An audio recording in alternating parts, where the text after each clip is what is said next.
होइन जानु जानु बिस्तारै बिस्तारै।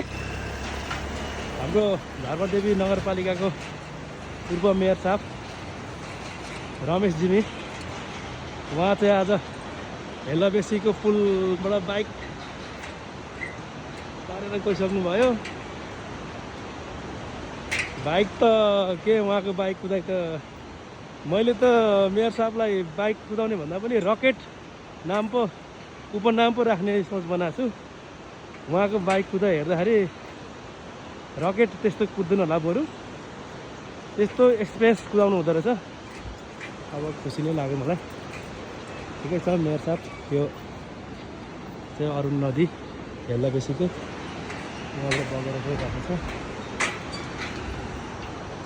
उतापट्टि हेलाबेसीको पारिपट्टि भित्रसम्म चाहिँ गाडी आउँदो रहेछ।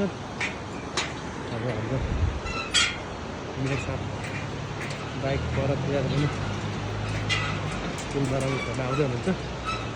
र चाहिँ मैले उहाँलाई स्मरणको लागि चाहिँ एउटा भिडियो बनाइदिएको छु। यहाँ चाहिँ एउटा क्रसर पनि रहेछ। यो क्रसरमा ल मेयर साहब ठिक छ ल। अनि उहाँसँग मेरो पनि पहिलो पटक यो लामो यात्रा हो। हामी चाहिँ सिलिचुङ गाउँपालिकामा चाहिँ जाँदैछौँ। त्यहाँ चाहिँ नेपाली काङ्ग्रेसको हाम्रो यो के अरे पार्टी सभापतिको निर्देशनमा। हजुर ओके।